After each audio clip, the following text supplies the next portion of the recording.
Members, it's the appointed time and we have a quorum. I call to order the meeting. Item 1 on the agenda, information paper issued since the last meeting. There's none.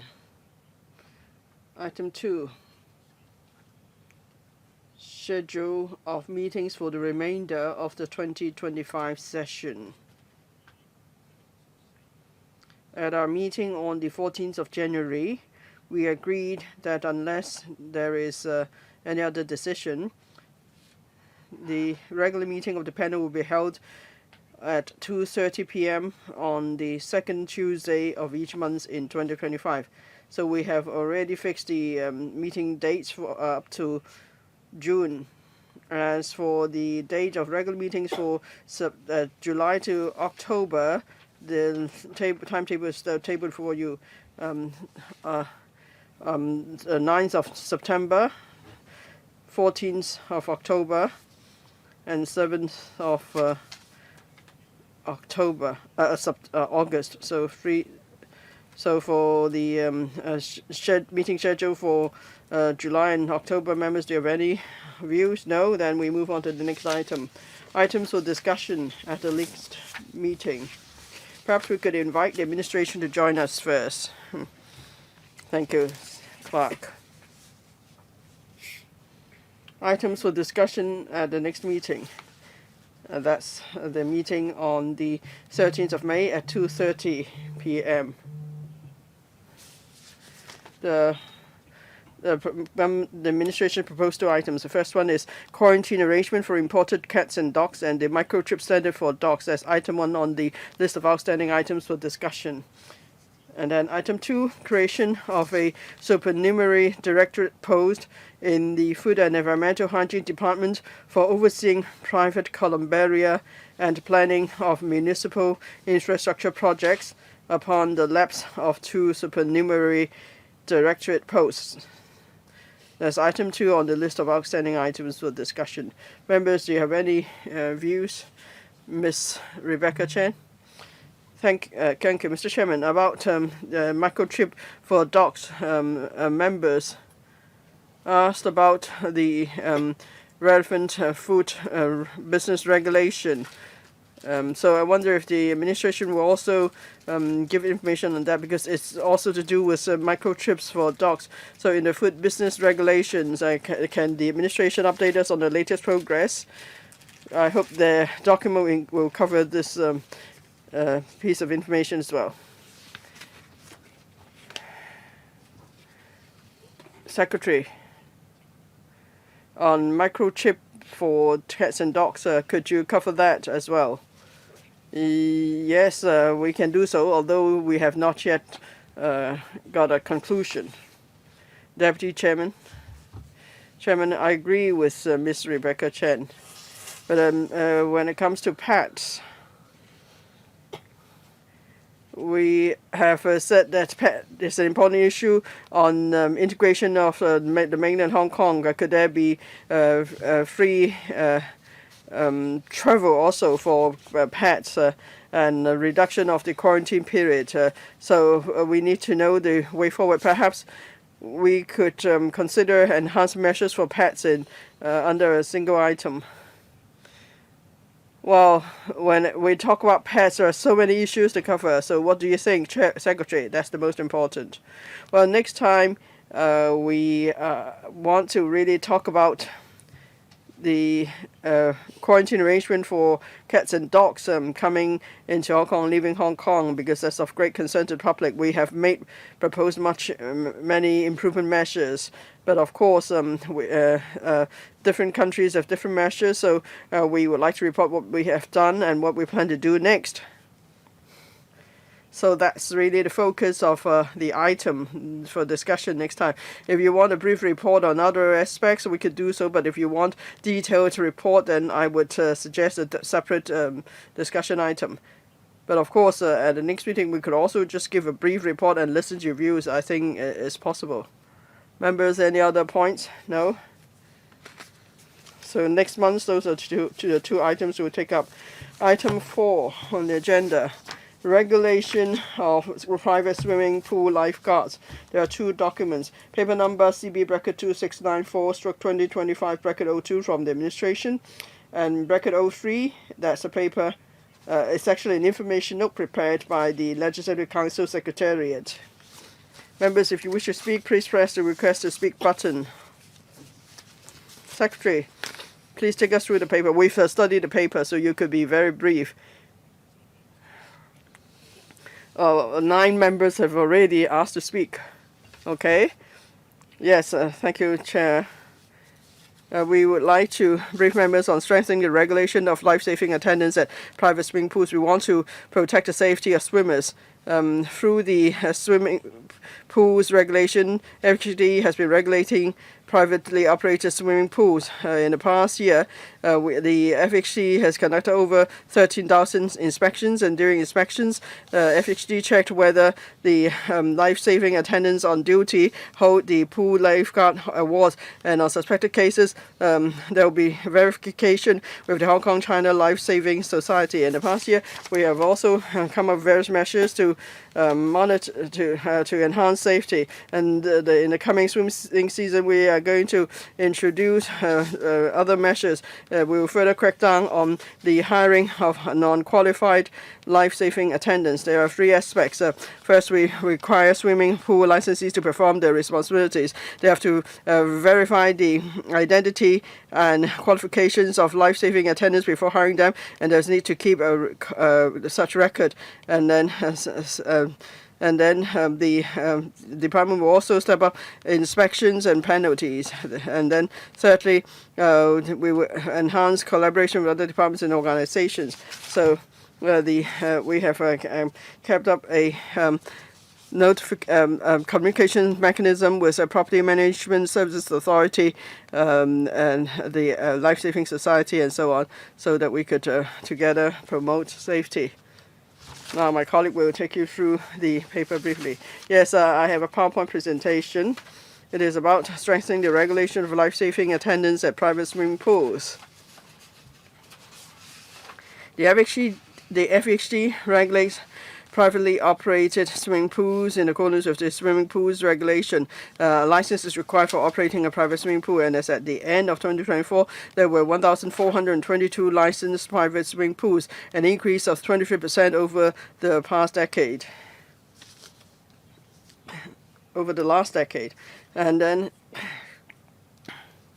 when a swimming pool is open, there should be sufficient qualified life-saving attendants on duty. That's the requirement. And the number of life-saving attendants required depends on the scale of the pool. Now, at the moment, about 70% of the licensed swimming pools need to provide no more than 2 life-saving attendants. Their qualifications are assessed by the Hong Kong China Life-Saving Society (LSS), and they are issued with a Pool Lifeguard Awards (PLAs) by the society. And then the department conducts monthly surprise inspections. So we want to ensure that all the licensing requirements, conditions are met. We also verify the number of life-saving attendants and their qualifications to see if they meet the requirements. And then if the licensed swimming pool is found in breach of the regulation of license conditions, FHD will issue warning or prosecute the licensee according to actual circumstances. Cases of life-saving attendants using false or other person's document will be reported to the police. In 2024, we conducted 12,828 inspections. We found 4 cases of failing to provide sufficient qualified life-saving attendants as required, and we have issued warnings or prosecuted the licensees. And we verified 187 PLAs with the LSS, and no irregularities were found. On strengthening regulation of life-saving attendants.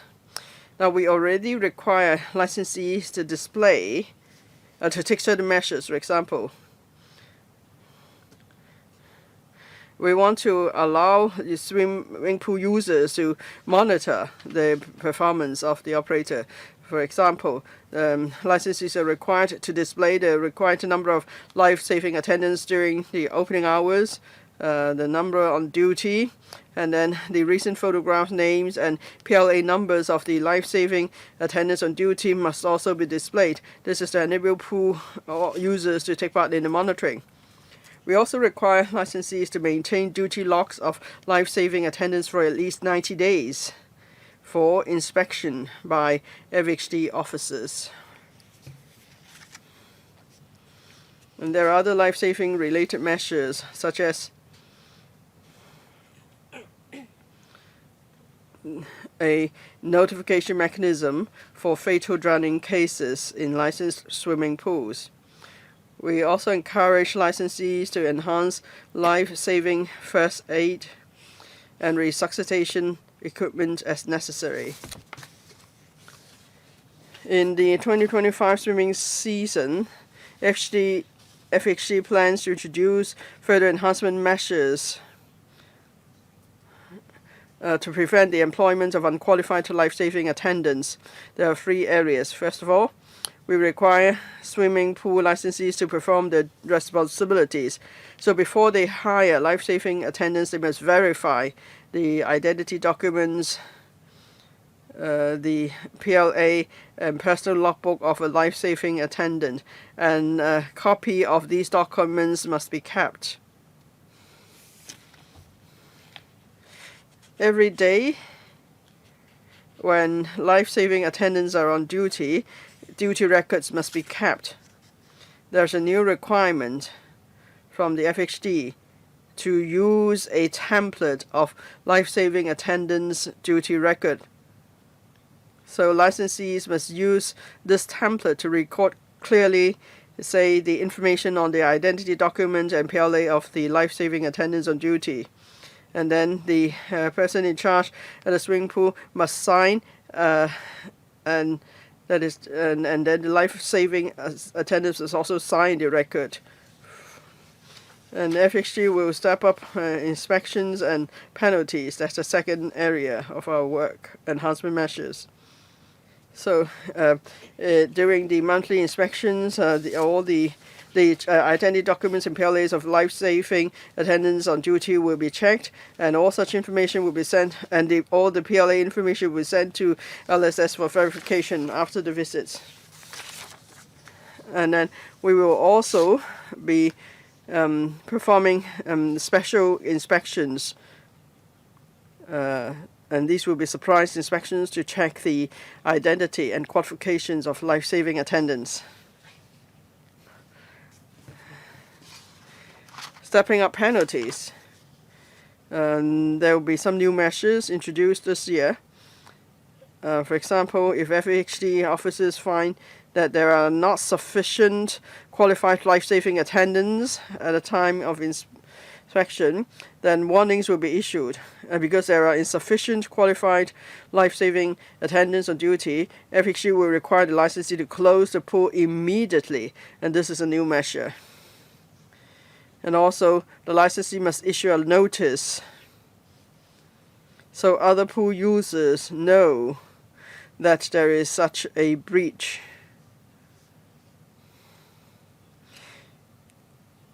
If in a year that is found twice that the pool does not have sufficient life-saving attendants on duty, then we will suspend the license for 6 months. That means the pool operation must be suspended for 6 months. Again, we require the licensee to issue a notice, say to notify the owners, corporations, or other pool users.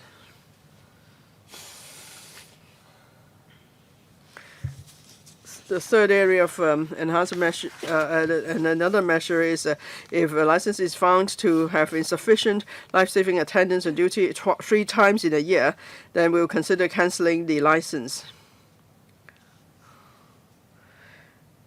And the licensee or related persons will not be allowed to apply for a swimming pool license in respect of the same location within 12 months. In other words, if a license is cancelled and there's a need to operate the swimming pool, a new license has to be applied for, and it has to be applied for by someone else.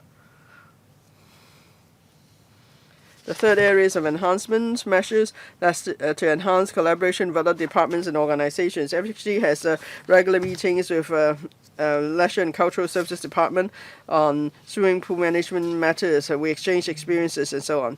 On the part of the police, we have asked the police to notify us of cases involving suspected use of false documents to impersonate life-saving attendants. We can then follow up with the licensed swimming pools concerned to see if there are any irregularities. We also keep up collaboration with the Life Saving Society for verifying the validity of PLAs.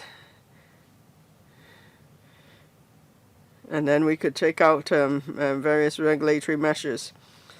We also work with the Property Management Services Authority. We have a regular communication mechanism. PMSA will help to step up publicity and education because the property management companies have to be licensed by PMSA. So PMSA is more than happy to establish a communication mechanism with us. Way forward.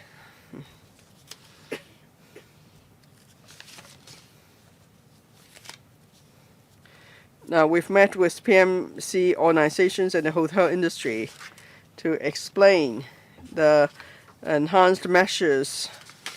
They are generally supportive of these measures. We've also written to the 1,400 plus swimming pool licensees to collect their views. We plan to introduce the measures in May this year. Thank you. Thank you, Mr. Wen. 9 members have pressed the button to speak. They are Mr. Chao Xiu Chong, Mr. Benson Look, Mr. Ronick Chen, Mr. Stephen Ho, Ms. Rebecca Chen, Mr. Tony Che, Mr. Peter Xiu, Mr. Michael Look, and Mr. Yim Kong. 4 minutes for each member, including questions and answers. If we run out of time, please provide written submission afterwards. Mr. Chao Xiu Chong. Thank you, Chairman. Thanks for giving me the opportunity to speak. I'm not a member of this panel. We noticed that last year, the Office of the Ombudsman released a report in which it is mentioned that from 2017 to 2023, the FEHD carried out some 50,000 inspections. There were only 2 cases in which the licensing conditions were breached. In 2024, the FEHD stepped up inspections from about 7,000 to 8,000 per year to about 20,000 per year. But only 4 cases were found with irregularities. According to the administration, during the special FC meeting from 2021 to 2024, there were cases in which people used false documents or false PLAs, and there were about 20 to 40 such cases every year. According to media reports,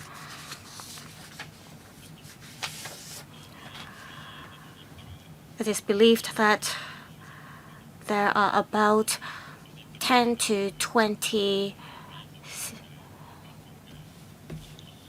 syndicates who employ bogus lifeguards. While the FEHD has stepped up inspections, have the inspections been effective and efficient? So my question is, should the Secretary review the FEHD's strategies? Would you mount decoy operations, for example, to enhance law enforcement? Also, say the FEHD finds that someone uses a false PLA or false identity document. Which regulation or legislation will you use to prosecute the person concerned? Secondly, will you only charge the fake lifeguard for making use of false instrument?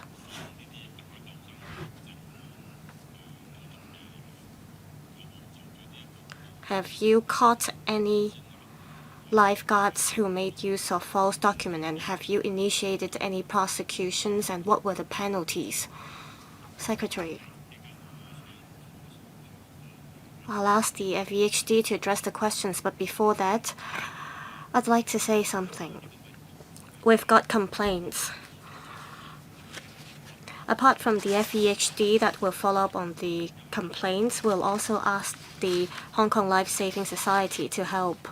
Last year, the Life Saving Society received 5,568 complaints and inquiries, and only 3 over 1,000 of them involve fake lifeguards. As to how we're going to step up law enforcement, I'll ask the FHD to supplement. Thank you. We have stepped up inspections against private swimming pools. We are introducing enhancement measures, and we're going to ask officers to step up inspections. We will ask officers to check the identity documents of each lifeguard. If the officer has never met the lifeguards, we'll ask or we'll send the relevant PLA information to the Life Saving Society for verification. We believe that these enhancement measures will be effective in helping us detect any irregularities. Also, these inspections are only part of our measures. Licensees operate swimming pools every day, and they are the ones that will come across fake lifeguards. So we ask that licensees keep all the documents involved when they hire lifeguards. And for lifeguards who are on duty, they have to keep the personal logbook. We believe that all these measures will help us combat fake lifeguards. Any prosecutions in the past? On unqualified lifeguards, in 2024, we instituted one prosecution, and there were 3 cases in which the licensing conditions were breached.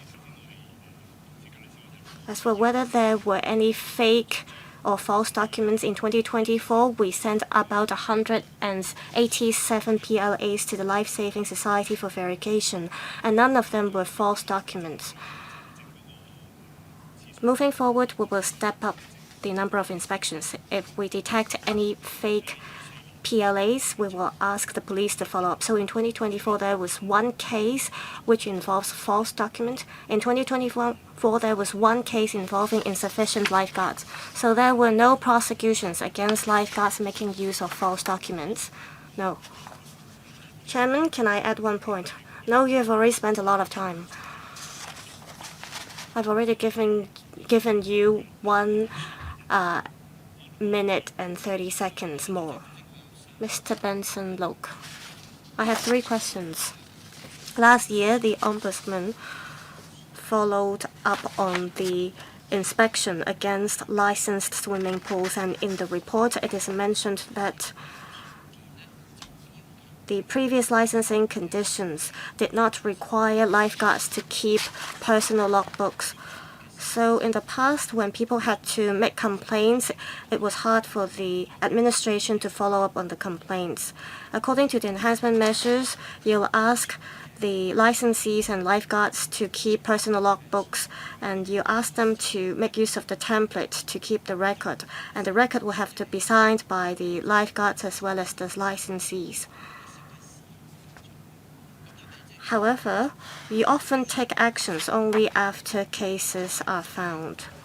How can you monitor whether there are sufficient lifeguards all the time? How can you prevent that there won't be any fake duty records? Also, In the past, during surprise inspections mounted by the FEHD, there were some swimming pools that were closed. According to the Ombudsman, some swimming pools were only inspected once during the entire swimming season. Also, according to the document, in year 2024, the FEHD mounted about 13,000 inspections against swimming pools. Does the administration have any ideas or thoughts on how to ensure that there are sufficient inspections against all swimming pools? Will you come up with KPIs so that there is a minimum number of inspections on each swimming pool? Now, on the question about insufficient lifeguards, is a very common problem across the territory. There are insufficient lifeguards not only in private swimming pools but also public swimming pools. I know that at the Kwun Tong swimming pool as well as the Sun Yat-sen swimming pool, there are the AI drowning detection systems. They are in trial stages. When will the trial stages finish, and when will you make use of the detection system to make up for the lack of lifeguards in Hong Kong?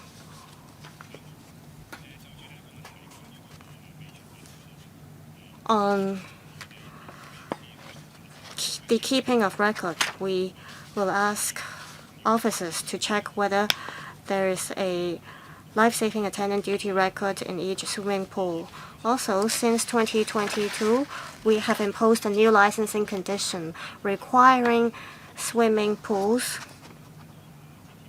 to display the number of lifeguards as well as the information of each lifeguard at the conspicuous locations in the swimming pool. Now, on closed swimming pools,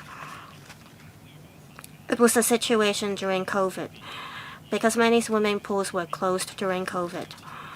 Last year, we inspected each swimming pool about 9 times, and so there weren't a lot of closed swimming pools. We also learn about the opening hours of each swimming pool before we mount the inspection to ensure that the swimming pool will be open when we are there. Also, if the swimming pools are closed unexpectedly, we will learn about the situation with the relevant parties to see whether we should change our strategies in terms of our inspections. Now, Mr. Look mentioned about the AI drowning detection system. We're working with the LCSD on this. We know that the LCSD is testing out the system in 2 swimming pools. We will get more information from the LCSD to decide whether we can apply the system to private swimming pools. Mr. Ronick Chen, I have 3 questions. First, if the swimming pool is not used by more than 20 residential units, it won't have to obtain license from the administration. For licensed swimming pools, in terms of the accident rate compared to those that do not need to obtain licenses, what do the accident numbers look like? Also, I know that you have mounted some 12,000 inspections, and if you divide the number by 4,000 swimming pools, so there are 9 inspections for each swimming pool on average. But some swimming pools that are not open all year round. Some swimming pools are only open during the swimming season.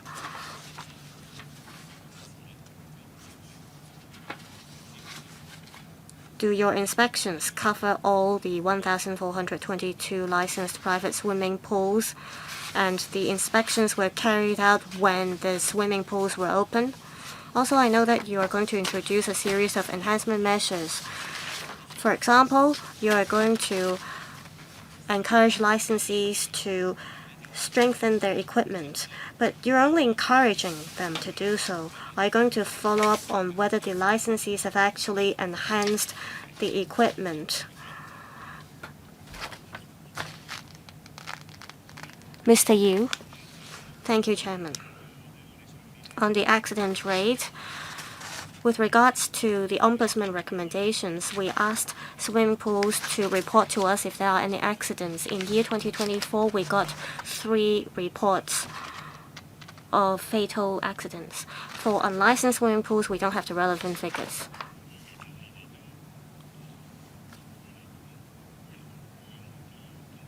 will you ask those unlicensed swimming pool operators to report to you if there are accidents?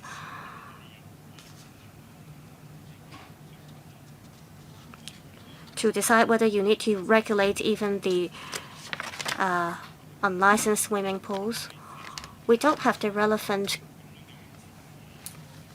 regulatory conditions. How many swimming pools are excluded from our regulations? Well, we don't have the relevant information now. We will study this after the meeting. On the point about inspection, Mr. Chen is right. For all 1,422 licensed swimming pools, we carry out inspection on these pools once a month, so we have covered all these swimming pools. For private swimming pools, a lot of times they're open at night. They aren't open for very long during the afternoon. Are there officers who carry out inspection at night? Unless necessary, I know that you don't conduct inspection at night like 9 or 10 p.m. Well, do you send officers to check these swimming pools at night? Chairman, as I said, we will conduct inspections when the swimming pools are open. We want to make sure that our staff are able to access the swimming pools. What about at night? Do you inspect swimming pools? If swimming pools are only open at night, of course we will send staff to inspect. But of course, for as far as inspections are concerned, we have more staff during the day. And so if swimming pools are open during the day, there's a high chance of us conducting the inspections during the day. Life-saving equipment. Yes, we just encourage licensees to provide the equipment because this is not a legal requirement. And this year, when we conduct inspections, we could do further surveys to see if there are more such equipment at swimming pools. Do you have any other follow-up? No, thank you. You've helped me follow up on my questions. Thank you. Deputy Chairman. I welcome these measures from the FHD and the EB. Now, we used to think that your inspections at private swimming pools had not been too effective. I don't know if you actually informed the licensees first before you conducted the inspection, or actually if a staff could walk through the door, the security guards could have warned the licensees. So then the bogus life-saving attendants would have fled. So at most you could only catch them for not having sufficient qualified life-saving attendants. Now with this new arrangement, you require licensees to keep copies of identity documents, PLAs, and so on. But then still the duty rests with, does it rest with the property management company or the contractor?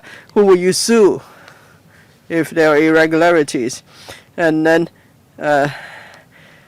then all you will do is that there may be a suspension after one visit or 2 visits, and then only after 3 cases of breach you will cancel the license. So what are the penalties other than the suspension and cancellation of licenses?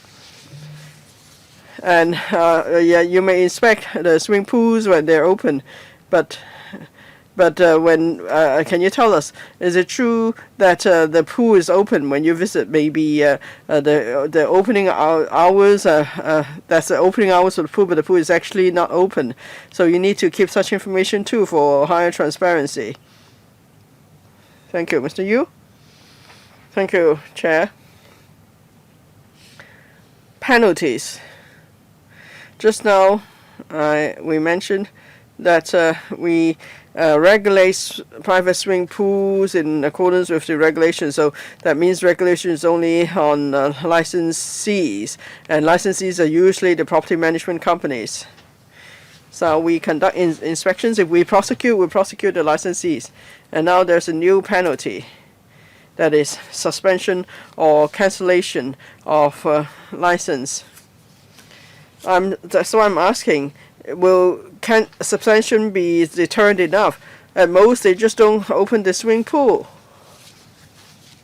Now, if they breach the law, there will be prosecution and there will be a fine. That's in accordance with the swimming pool regulations.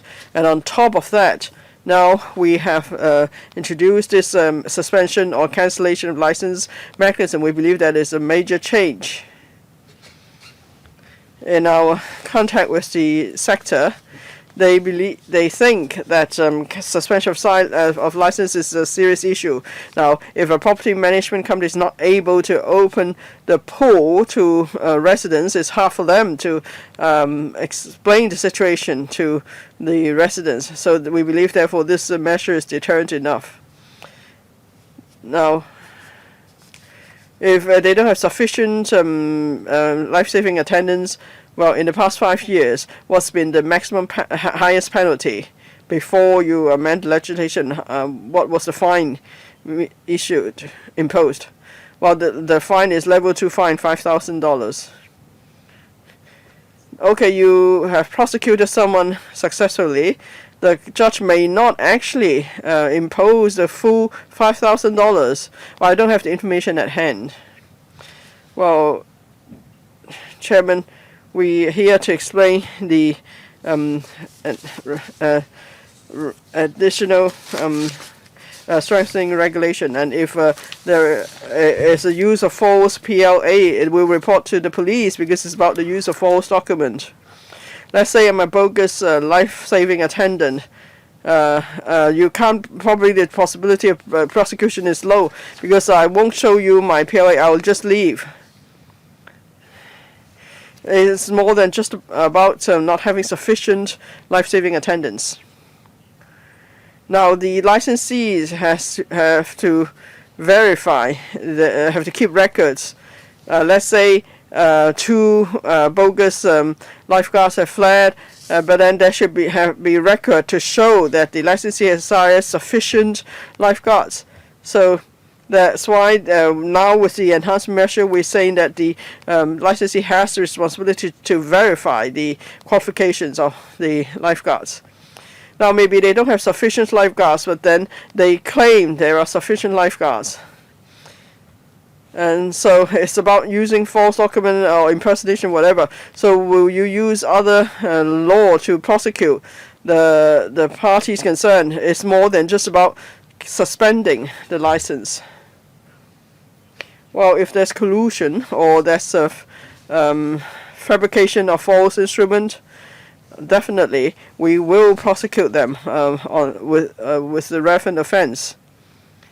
And so it's more than about the licensing condition. It's about the criminal act. Ms. Rebecca Chen, thank you. Lifeguards play an important role in ensuring the safety of swimmers. We've seen drowning cases in the past. So the FHG must carry out inspections. But it seems that you have not found any use of false PLAs so far. And your focus has been on whether there have been sufficient number of lifeguards. Now, in 2024, you asked the Life Saving Society to verify 187 PLAs. Why can't you keep an open register like doctors? You know, there's a register that's made public, and because on the PLAs there's an ID document and so on, and then you have to go to the Life Saving Society to check whether, say, Rebecca Chen has this PLA. So that means you need manpower to do the verification. Instead, can you just keep an open register in future?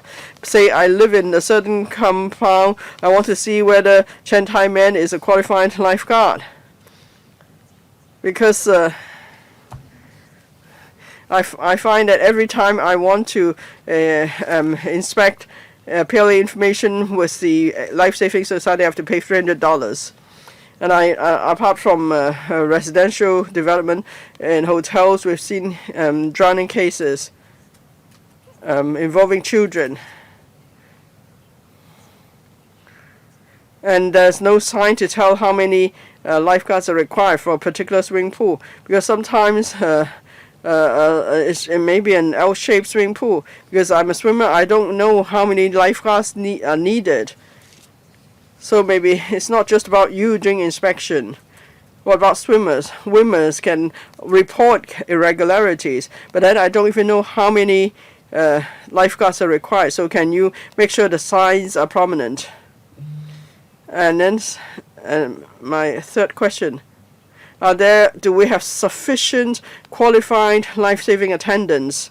Because there are some 1,400 swimming pools, an increase of 23% compared with the last decade. So, say for 70% of swimming pools, you say you need 2 life-saving attendants. That means you need at least 2,415 life-saving attendants to cover the 1,422 private swimming pools.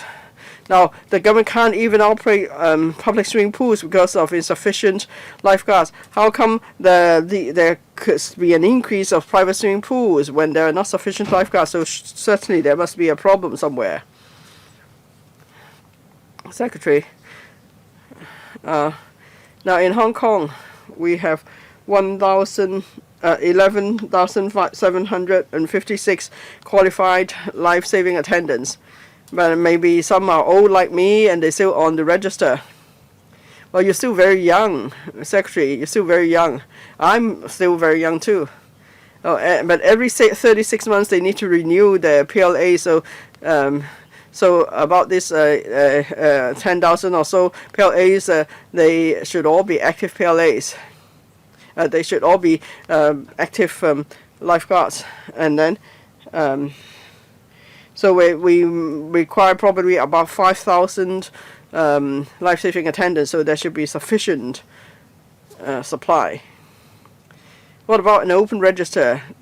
Can it help the government to save money? Do you have to pay $300 every time you want to verify someone's qualifications? So even if we're just talking about 187 verifications, that means several tens of thousands of dollars have to be spent. So can we change the regulation so we can then produce an open register without giving ID information, of course? Can you consider it? Yes, please do that. Because then the public could check the register.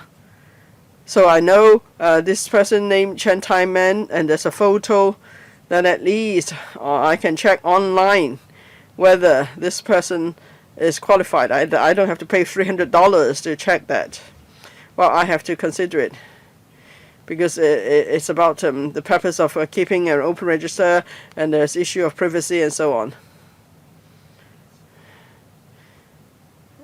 Mr. Yu, yes, please. Ms. Chen asked about signs.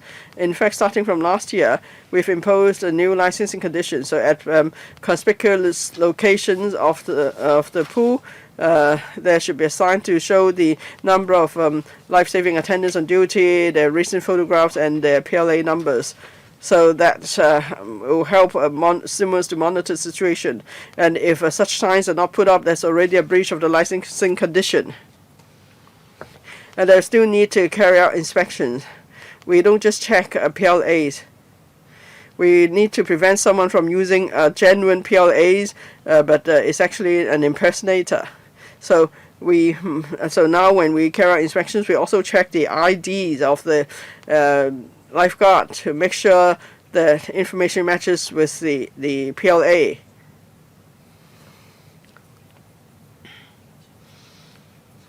Well, you mentioned 18,000 person or so. Well, maybe we should just look at the age because we don't want to discriminate on the grounds of age. Can you ask the Life Saving Society how many of these people are actually working as lifeguards every year? Maybe there are holders of PLA who have switched to a different trade because during COVID many swimming pools were closed. For example, the Jockey Club. It has all the resources, but still it complains that it can't hire sufficient life-saving attendants, so some of the pools are not open. So can you ask the Life Saving Society to check? Now, among the 11,000 or so PLA holders, how many are gainfully employed? We've asked them. They said they will ask the PLA holders to register again every 3 years. Yes, I get that. It's like driving license. You may keep a driving license, you may renew it, but you don't drive. because it's better than to have to take the driving test again. So how can we be sure that these people are actually working as lifeguards? No, it's not just registration. Every 3 years they have to sit another test.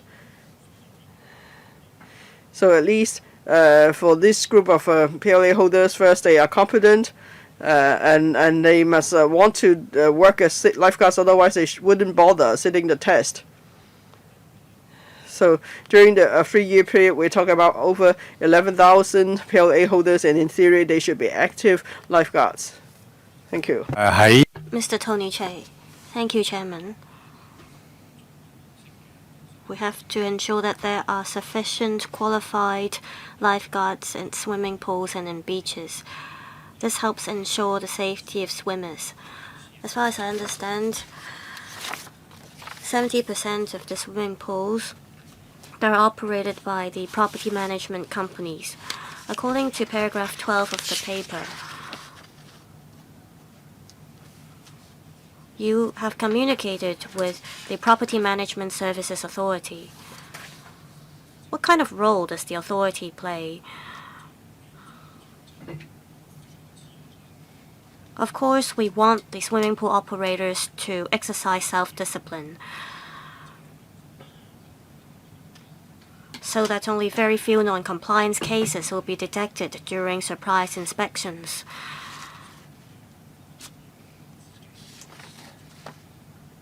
Do you ask the licensees to make any reports about, for example, hiring enough qualified lifeguards? Also, apart from lifeguards, we need life-saving equipment at swimming pools. We've been talking about making use of AI. Has the government done anything to promote the use of AI at swimming pools? Secretary.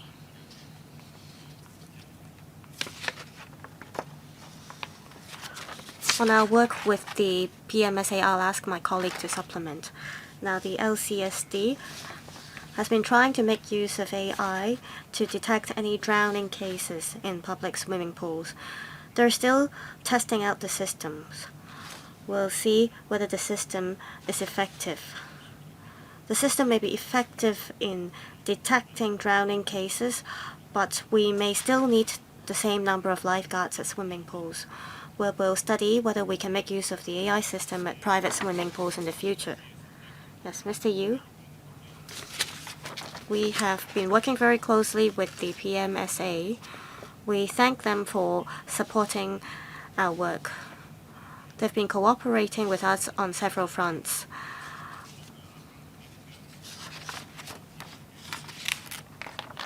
The PMSA has explained to about 700 property management companies and over 1,000 practitioners about our licensing conditions. Secondly, the PMSA has also been carrying out inspections on the premises managed by them, including swimming pools. I understand that there haven't been a lot of non-compliance cases according to the PMSA. Thirdly, as mentioned, we have a communication mechanism with the authority. Whether it is us or them that have found any non-compliance cases, we will follow up on the cases. Say, for example, it might be the property management company that is in breach of the conditions. It could also be the lifeguard, and we will follow up on the cases depending on the situation. Chairman, we've been talking about using AI for years. We've been trying to develop Hong Kong into a smart city.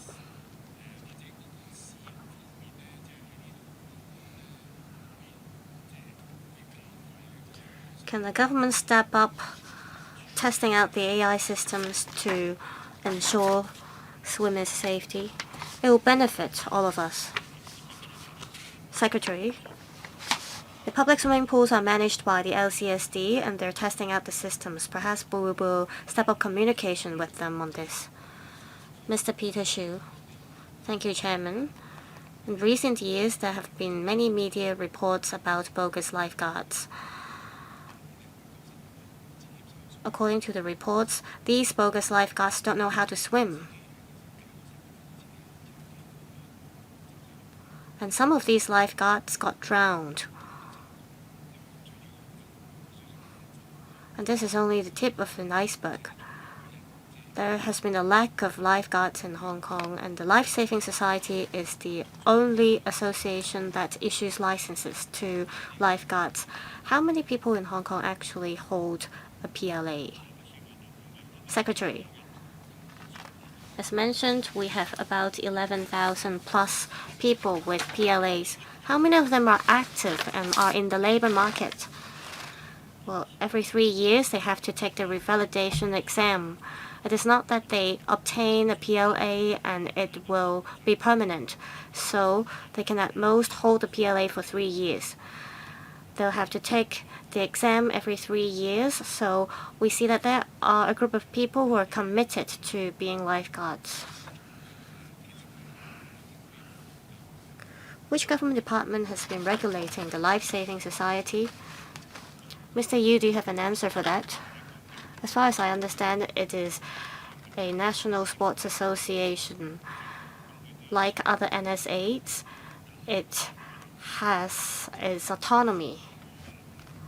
So is it the LCSD that manages or regulates the Life Saving Society? The CSTB has been regulating any activities or events held by the Life Saving Society.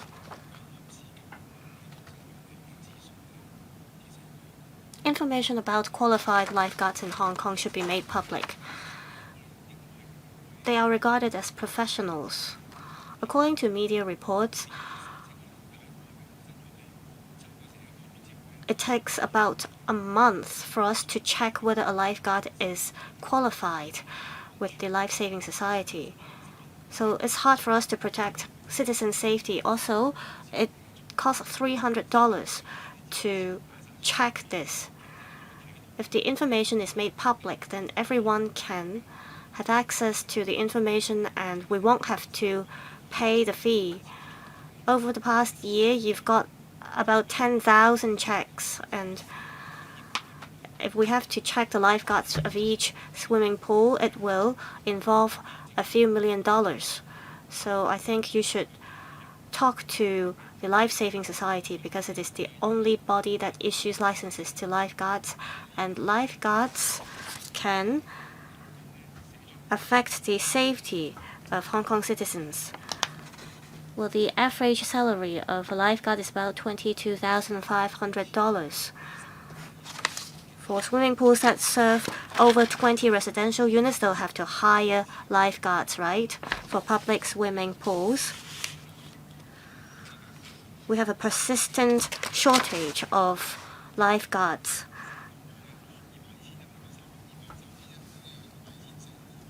Civil service lifeguards' salary range from $23,000 to about $23,500, and this is not attractive enough. We have a few hundred or even 1,000 swimmers in one public swimming pool. For public swimming pools, I suggest that you raise the salary for civil service lifeguards because there's a lack of manpower. I suggested that you import lifeguards from somewhere else, but you didn't follow up on that. Well, while private swimming pools are important, if public swimming pools have to be closed, it will be a waste of resources. So I hope that you will adjust the salary of civil service lifeguards, and also I hope you will ask Life Saving Society to make the information public. Secretary, we'll study whether we can make the information public. On the salary of civil service lifeguards, we will reflect the comment to the LCSD. I think we have a general consensus that the information about lifeguards should be made public. Mr. Michael Luke.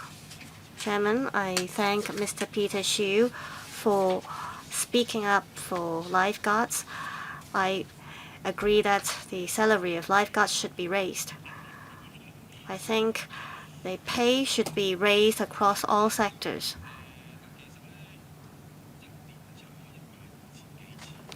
Now, 12,000 some inspections a year, and you didn't find one case of bogus lifeguards.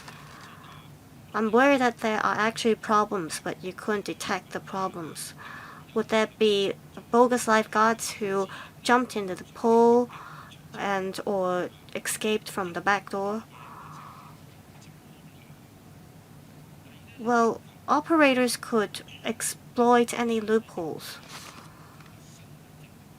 Also, you're going to ask operators to check the PLAs as well as identity documents of lifeguards.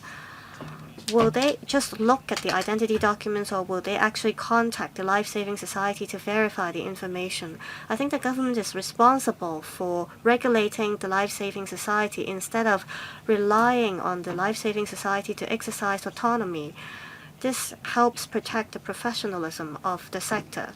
The Life Saving Society should also, for the sake of maintaining its reputation, establish a system through which the public could check the information of lifeguards. It's easy to set up a database. There's no way that they should charge people $300 just to get the information. I know that in the past only $30 were charged. Well, because of minimum wage. Well, Chairman, let's not digress from the topic. So, yes, I think there should be an open system displaying the information. Also, on penalties. For those who make use of false documents, of course, they'll be held criminally liable. You first issue a warning to these people, and secondly, and for the second time, you may suspend the license. Well, employers have the responsibility to ensure that the people they hire meet the professional qualifications.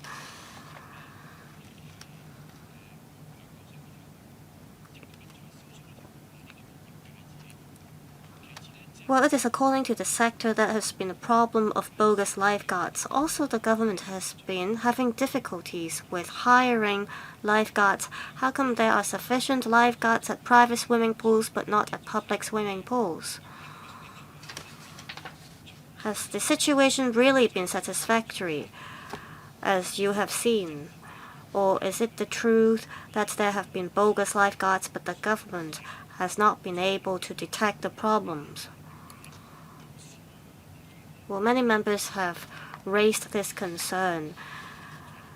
Do you think that the swimming pool operators have been exploiting the loophole, Secretary? Well, we understand that just by relying on inspections is not enough. That's why we are asking licensees to take up responsibilities. They will have to verify the information of the lifeguards they hire. They also have to maintain records. We will check the records, and we will ensure that the lifeguards hired by licensees are qualified.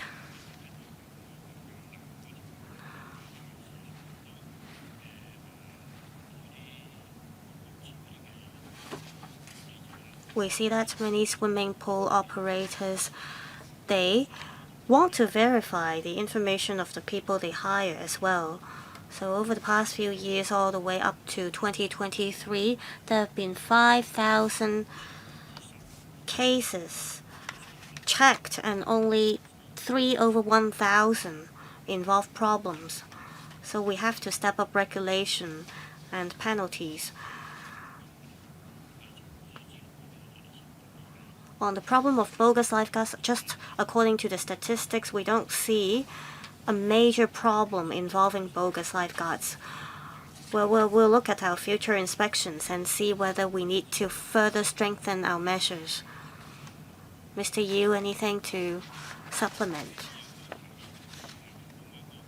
Just now, members asked whether a bogus lifeguard would be able to run away during our inspection.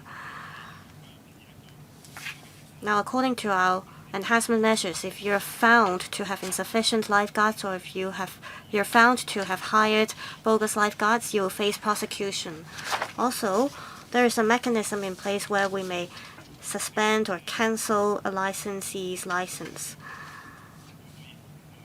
So any swimming pool licensees that do not comply with the law, they won't be able to escape. Next, Mr. Yim Kong. Well, lifeguards work more in a seasonal way, so they are not full-time lifeguards. Now, I see there are both seasonal lifesaving attendants and full-year contract attendants. So what is the ratio? Does the government have the information? And of course, this is more a seasonal job, and then the pay is on the low side. That's why there are insufficient lifeguards. What about those who obtain lifeguards qualifications outside Hong Kong? Are these qualifications recognized in Hong Kong, or do they have to take the test all over again to become qualified? Will the administration consider allowing qualified personnel on working holiday visas to join the trade? Working holiday visas are issued to young people from 14 countries, so they can work in Hong Kong on a short-term basis, and then to support their traveling here. So maybe there are qualified lifeguards among these visa holders. Can you recognize their qualifications so they could work as lifeguards while in Hong Kong? And this will help to address the shortage of lifeguards here.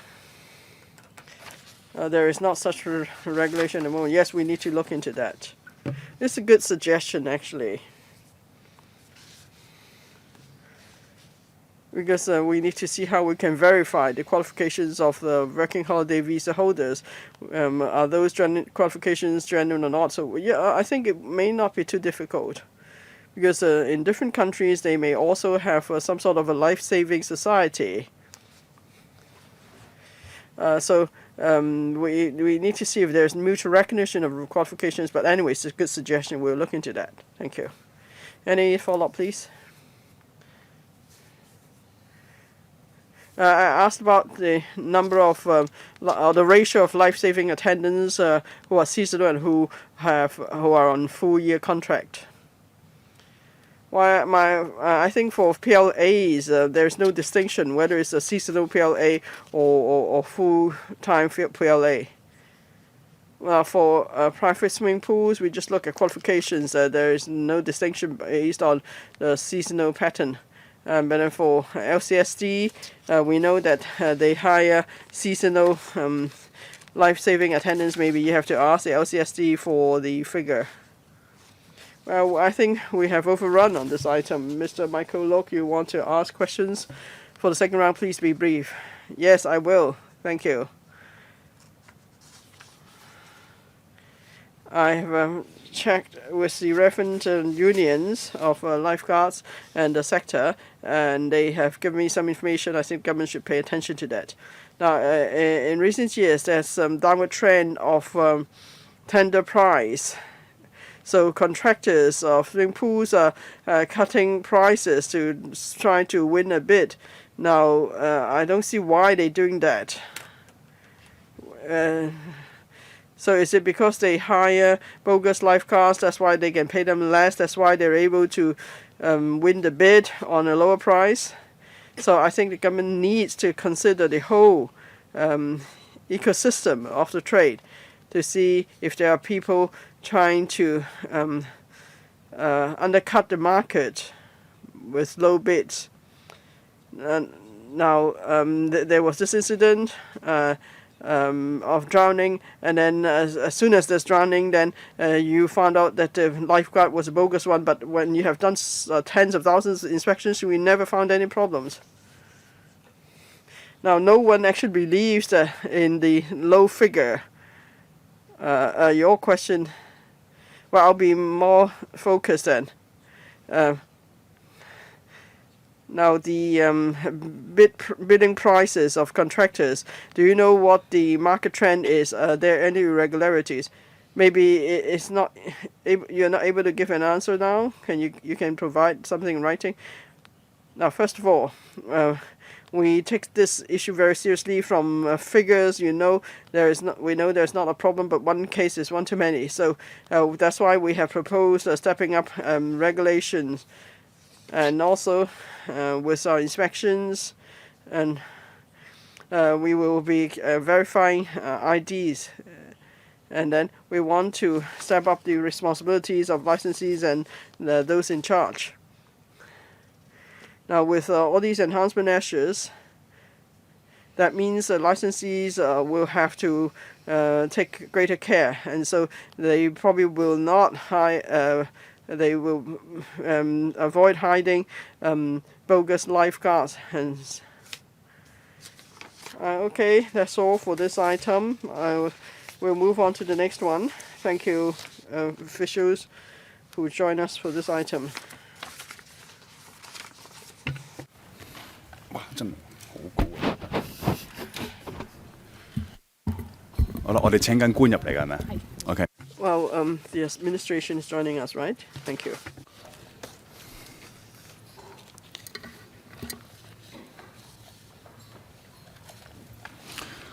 咁呢個議程咧就同 This item is a legislative proposal, so all members of the council have been invited to join us. And if you wish to speak, members, please press the requested speak button now. And then we could see how much time to give to each of you. Thank you. Under Secretary, if you're ready, please take us through the paper.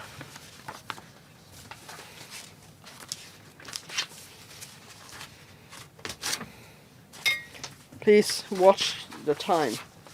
Okay?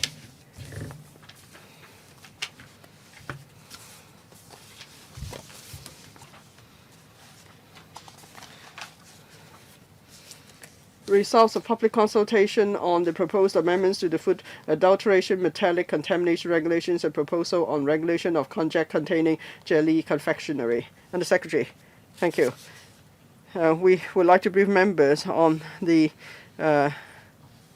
results of the public consultation on the proposed amendments to the Food Adulteration, Metallic Contamination Regulations, CAP 132(3), the government's proposal to regulate konjac-containing jelly confectionery products. First, CAP 132(V).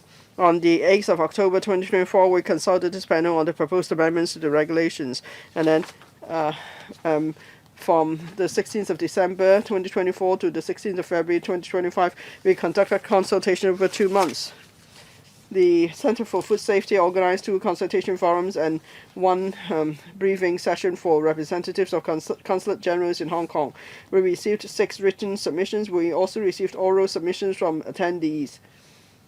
The majority of the respondents welcomed the updating of the regulations and supported the proposed amendments.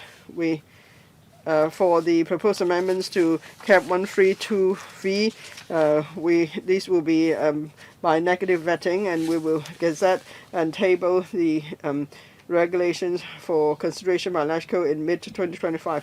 Next is next is a proposal on regulating konjac-containing jelly confectionery.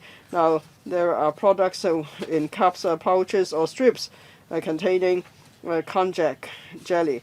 Now, these konjac is a safe food additive, but given its texture and its unique product design, if such jelly is consumed improperly, that could lead to choking, especially for young children. And around the world, we've seen cases of choking incidents with people consuming mini cup konjac-containing jelly products, and that's caused death. And there was also a case of a girl dying of choking after consuming such mini cup product at school in late 2024. That's why the government is proposing to prohibit a mini cup jelly confection product containing konjac with a height or width of 45 millimeters or less.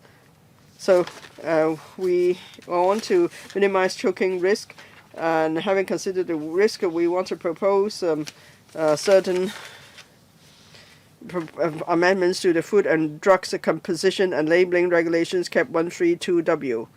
First, if a mini cup jelly confectionery product is with a height or width of 45 millimeters or less, then it shall not contain konjac.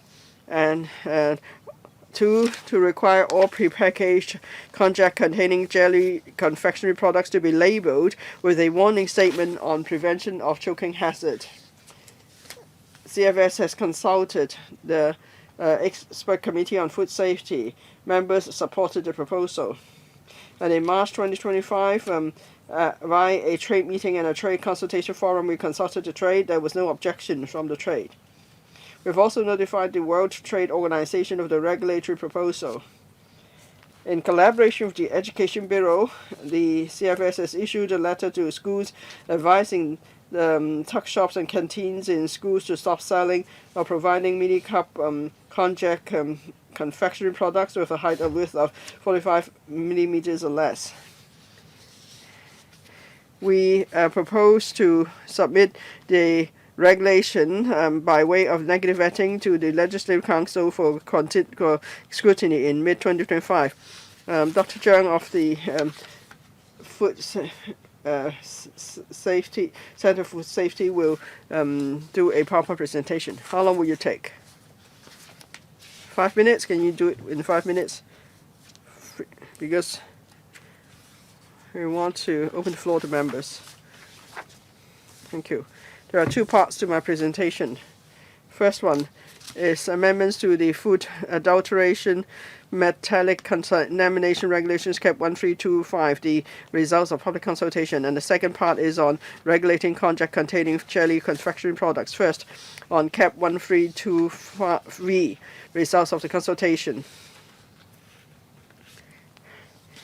Now, in the supplement to the Chief Executive's 24/20 policy address, the amendment was proposed, and then we have consulted the public in accordance, and we've referred to the standards of Codex.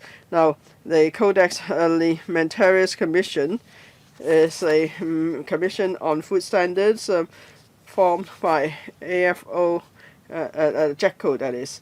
So we have considered the various standards, including maintenance standards. We also considered local dietary habits, and we have consulted stakeholders as well. And we've done risk assessment as well. On the 8th of October last year, we consulted this panel. Members in general supported the proposed amendments. We've considered the suggestions of the trade and some panel members to shorten the consultation period, so we shortened it to 2 months. And during public consultation, that's from the 16th of December last year to the 6th of February this year, we organized 2 consultation forums. We also gave a briefing to representatives of consulate generals in Hong Kong. As the Undersecretary mentioned, we received 6 written submissions during the public consultation period. We also received oral submissions from attendees at forums and the briefing. The majority of the respondents welcome the support of the updating of the regulations. I will walk you through the major amendments. For example, proposed maximum levels of cadmium in edible fungi. At the consultation forums, most express support for the proposal, and there's a written submission that expressed reservation because the edible fungi is widely used in Chinese cuisine, so reservation was expressed. We've actually referred to the Codex that it doesn't have an ml of cadmium in edible fungi. So we look at the local dietary exposure, and we've done risk assessment. We've also considered the main sources of edible fungi, and we believe that our proposal is fine. So we propose to maintain our original proposal of adopting the latest maintenance standards and setting the maximum level of cadmium for various types of edible fungi. Next, I propose mLs of methyl mercury in fish. Codex has set ml of methyl mercury in fish species. So we've proposed submissions express support for following the Codex standards, but then there are 6 specified predatory fish species mentioned, and some express reservation. They're concerned that pregnant women may be at a higher risk. Now, Codex follows the principle of as low as reasonably achievable. So they will look at various data before setting the ML. And then in Hong Kong, the 6 types of fishes only account for about 3% of the total dietary exposure to methyl mercury. We therefore expect that increasing the MLs will unlikely to cause any major impact on the population's health. As for high-risk groups such as pregnant women and so on, we will be stepping up education. So they will provide information, and then they could choose to consume fish with a lower methyl mercury level. And then we've also received a written submission pointing out the different names used for some food items in the regulations, and that for Codex, for example, infant formula and follow-up formula. And in Codex, there is a formula for special medical purposes intended for infants. Actually, we not follow exactly the food names of Codex, but then the food items covered and the proposed MLs are consistent with the Codex standards. On the transitional period, we propose a transitional period of 18 months. Some suggest that we lengthen the period to 24 months, but some also suggest that we should implement the proposed amendments as soon as possible. As the proposed amendments to regulations mainly make reference to the Codex standards and the standards of major importing areas, the impact on international trade is minimal. So we consider that a transitional period of 18 months is appropriate. We're now drafting the Food Adulteration Metallic Contamination Amendment Regulations 2025. We will, in accordance with the negative vetting procedure, proceed with the process. We'll also keep in close communication with the relevant stakeholders and the trade. Now, on the proposal and regulation of konjac-containing jelly confectionery.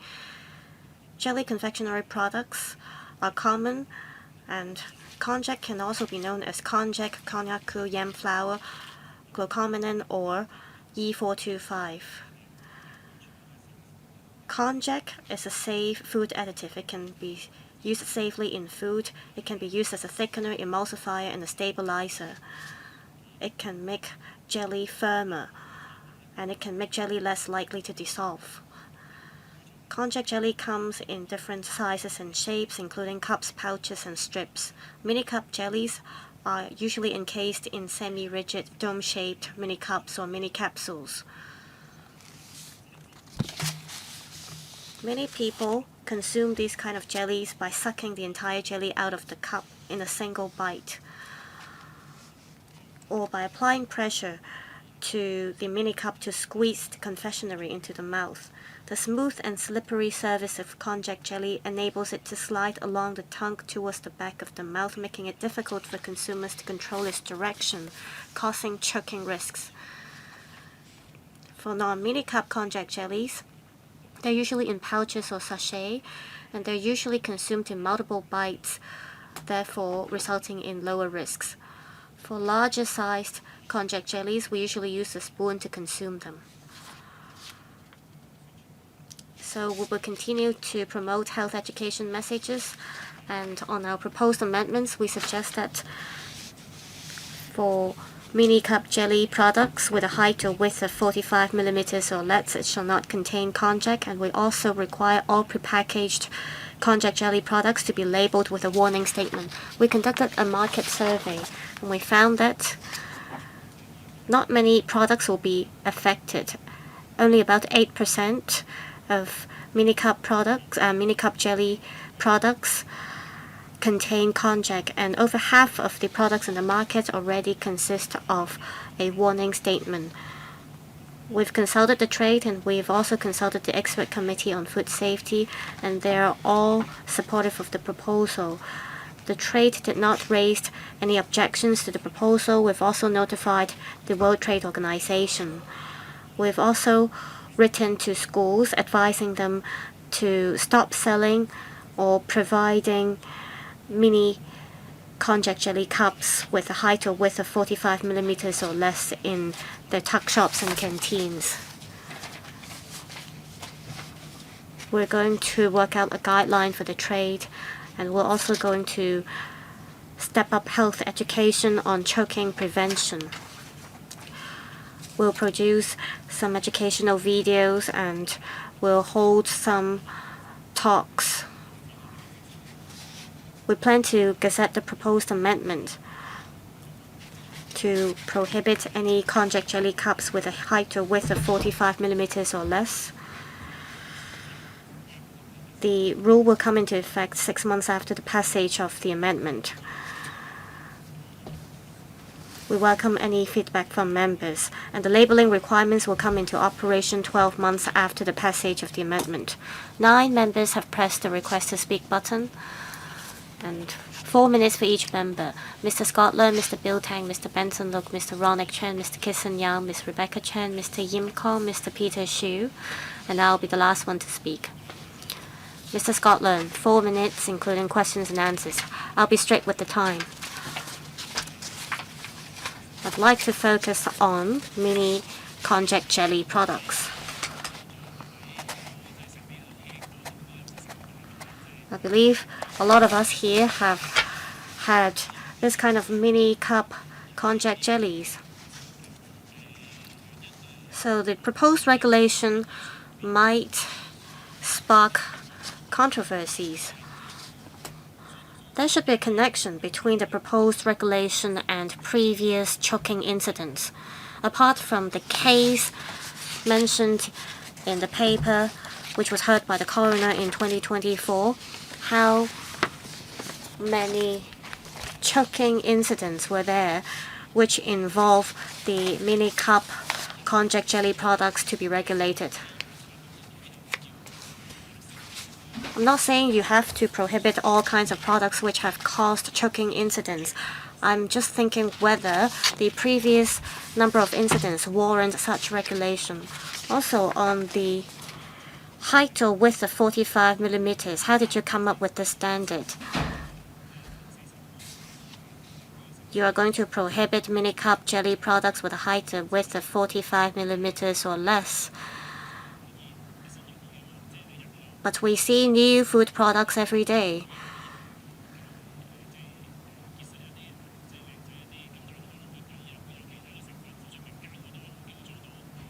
We may have gelatin with the same texture like konjac in the future, but you're not covering gelatin, for example, in your proposed regulation, so there will still be risks.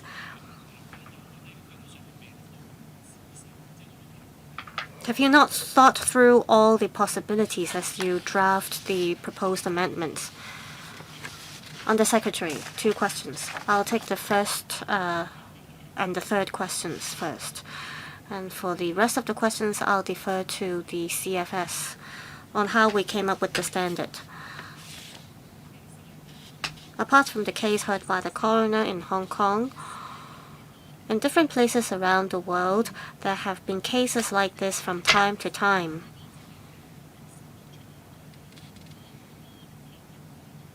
Take Japan as an example. From 1995 to 2008, there were 54 confirmed cases in which people got choked by mini cup konjac jellies. So we looked at the situation in Hong Kong as well as the situation in other places. And we also conducted a risk assessment before we decided on the proposed amendments.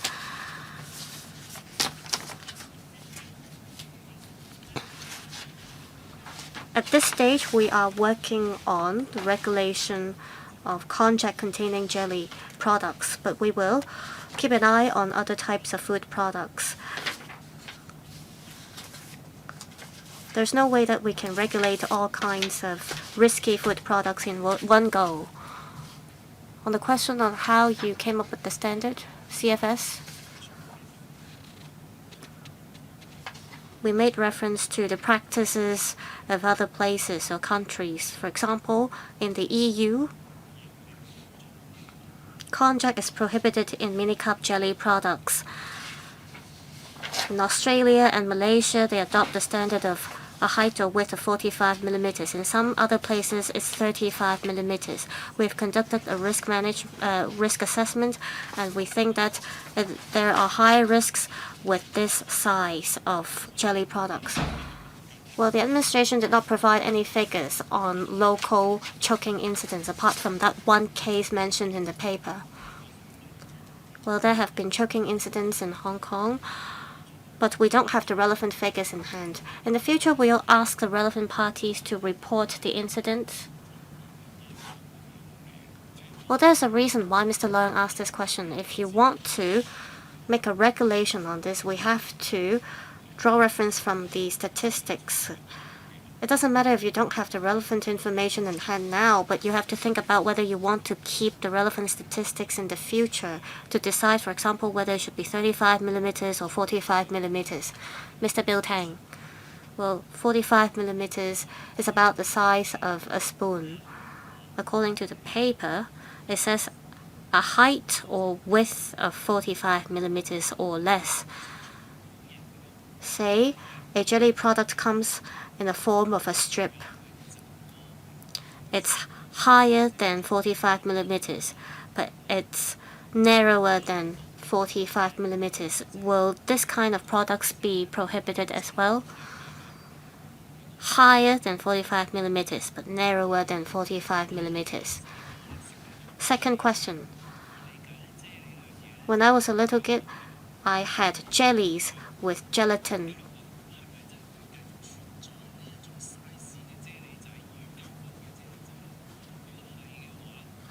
Will gelatin jellies in the size of 45 millimeters in height or width, will they continue to exist in the market? Without jellies, it could be a big harm for families. Jellies and konjac are literally the same for kids. So how can you avoid any incidents involving, for example, gelatin jellies? Also, I remember a case heard by the coroner involving squid balls. Well, a person got choked when eating squid balls. Would squid ball be regulated by the administration as well? CFS or Undersecretary?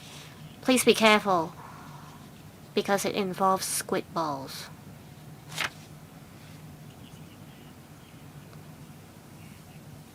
Yes, Dr. Wong. You mentioned about jelly products in strips. We're now planning to regulate mini cup jelly products.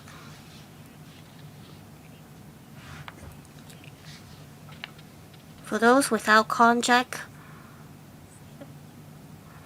it won't fall under the rule of a height or width of 45 millimeters or less. The rule only applies to mini cup jellies. Why is konjac a concern? Well, as mentioned,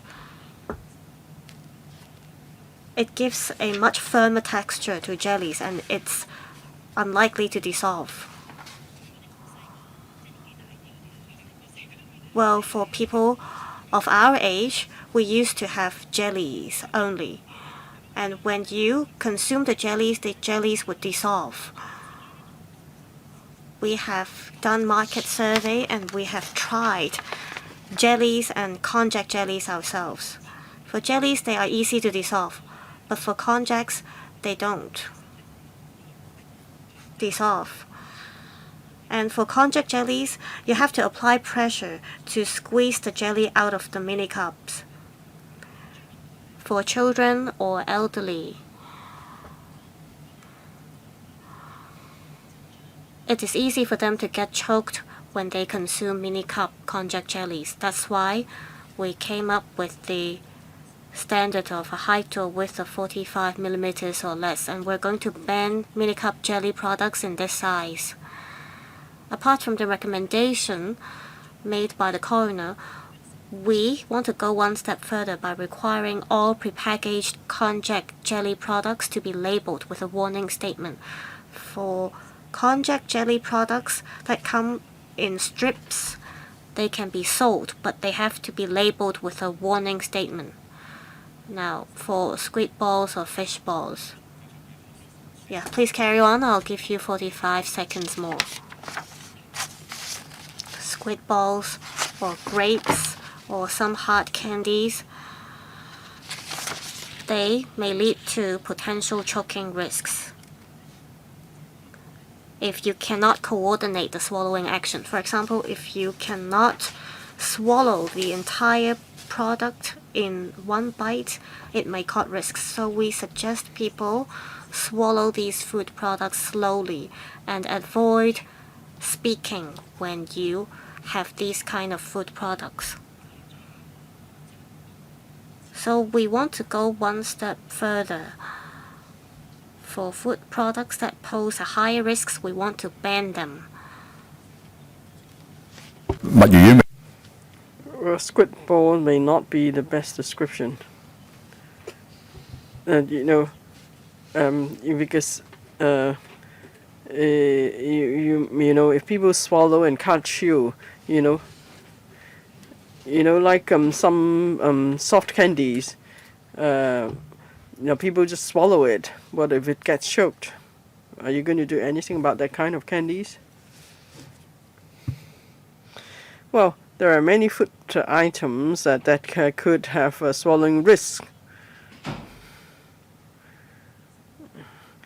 But then konjac-containing products have a particularly high risk. That's why I want to ban certain packages for this type of product. But then more importantly, we need to do more publicity and promotion to prevent choking risk. It's about sucking it in one go. That's probably presents a problem. So please pay attention to that. Mr. Benson, look. Yeah, I'd like to talk about regulating konjac-containing jelly. Now, the target is konjac, but it's also about sucking in food leading to choking or asphyxiation.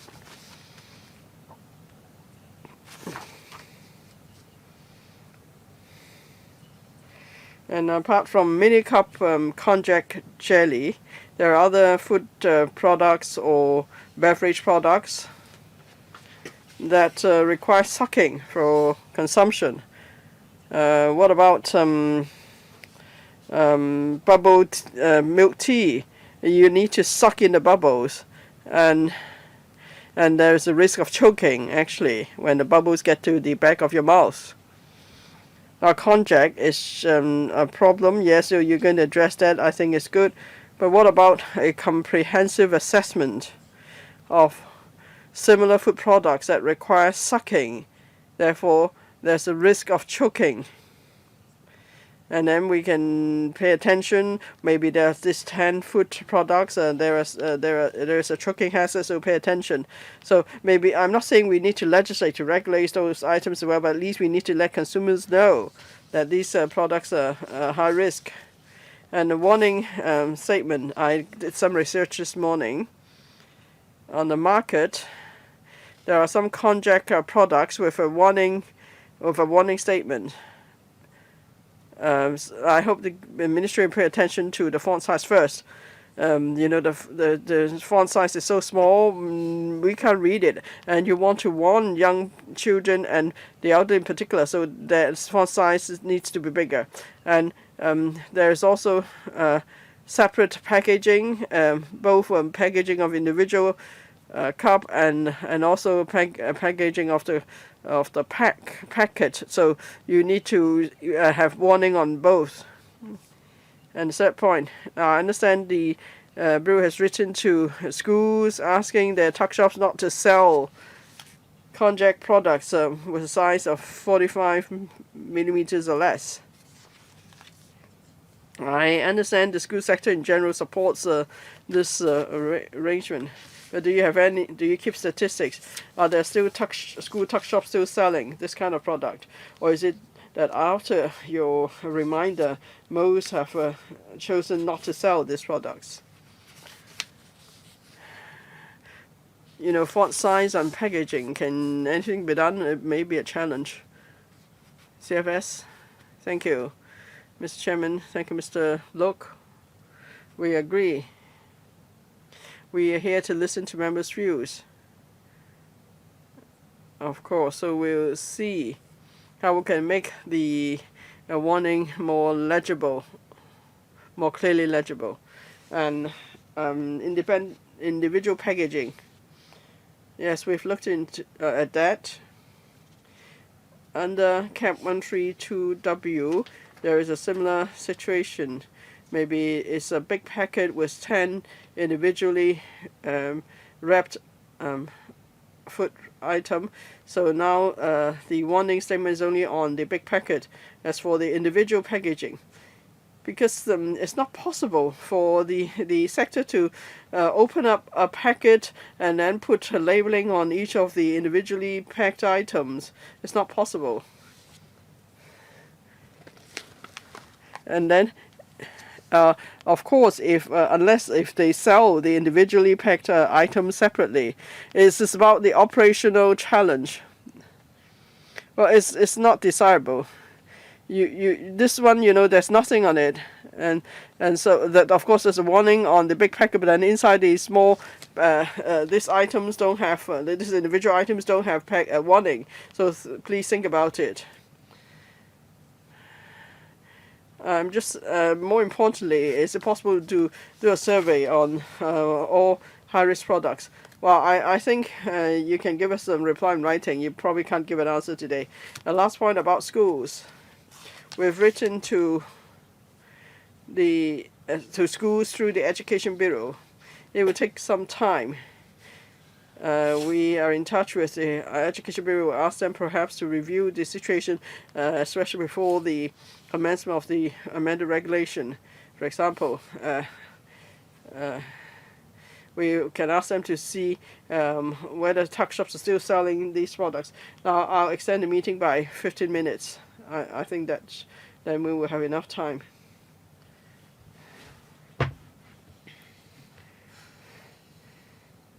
I have 3 questions too. First one, food adulteration, botanic contamination. You've referred to codex and maintenance standards and so on. I don't think there is much of an impact on import and export. But then one of your briefings was especially for consulate generals in Hong Kong. Why? Why do you want to collect views from different countries and regions before you proceed to amend the regulation? Second, maximum levels of cadmium in edible fungi.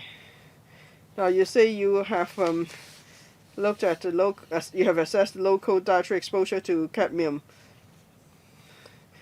It's because you're not able to tell how much edible fungi the people in Hong Kong consume. Now, for the 6 fish species, you have an ml of methyl mercury, but what about cadmium in edible fungi? You don't seem to have given a specific figure. Why is there a different arrangement? Finally, on the mini cup konjac jelly, you will ban sales 6 months after the amended regulation commences. But then for the labeling requirement, it will only commence 6 to 12 months later. It seems that you're just giving manufacturers more time to stick the labels. I think sticking labels is easier, of course. So if you want people to change the packaging, it will be more difficult. So,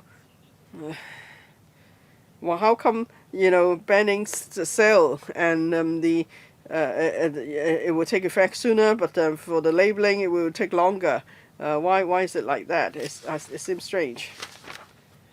I'll take the third question first. Dr. Wong. CFA's conducted a survey. We tried to find out what's sold in the market, how many products are 45 mm or less, and we found only about 8% of products in the market fall into that size. So it's not difficult for the trade not to sell products with under 45 millimeters. But then labeling, well, half of the products already have labeling. But then we are now specifying the wordings of the warning. So it takes time for the trade to make that adjustment. So the trade is asked for more time.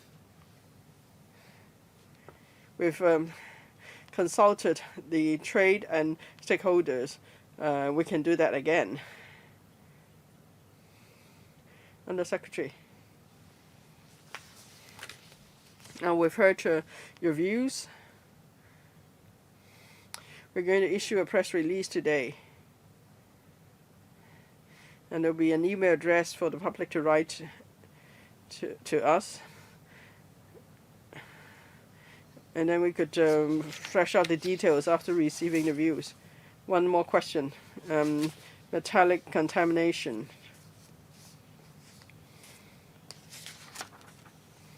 We have many trade partners. So in the process, we try to introduce our proposals to the consulate generals. That's and cadmium in edible fungi. And then last time when we came to this panel, we have a table to show the ml of cadmium in different species of fungi. And today we just want to report to you on the results of the public consultation. That's why we're not listing out the details again. But then in the information note, or in the background brief of the administration, that table is included. Mr. Chan. Now I hope after listening to public views, the decisions of the administration will be relatively reasonable. Next, Mr. Kitson Yang. I support the regulation of konjac-containing jelly confectionery because of the high risk. But the size, why is it 45 millimeters? What about 46 millimeters then? Is there a risk still? Why don't you regulate 46 mm as well? I think it's hard to answer that question. So the question is not about regulating on the basis of sizes, but it's about the packaging or the shape. Now, if the strips type is fine, then maybe it should be about the size of the opening of the cup, and then you can prevent choking better. And what about the content of the konjac? Maybe you can regulate that so the texture is not as firm, and then you could address the issue. If manufacturers may say, well, if you don't allow 45 millimeters, then I'll go for 46 millimeters. It's true that with 46 millimeters, then there is no risk. No, it's not true. If it's just a difference of 1 mm, you can't tell the difference anyway. Okay, you've asked a specific question on the design or the rationale for setting it at 45 mm. Thank you, Mr. Yang, for supporting the regulation proposal. 45 mm is how do we arrive at that? We've looked at the regulation on the mainland and in other places. Different places may have different regulation on konjac. In some places they don't regulate konjac products at all. And in some places they have very stringent regulation. So we have to look at the circumstances in Hong Kong. So that's why CFS has done a survey in the market. And if we are going to introduce regulation, we should do something similar to that as in other places. 45 and 46 mm, yes, the difference is minimal. So why do we set it at 45 millimeters? Because in most other overseas places, they adopt the standard of 45 millimeters. Yes, I can follow that. But then the manufacturer can just change it to 46 millimeters, and then there's no point of this regulation.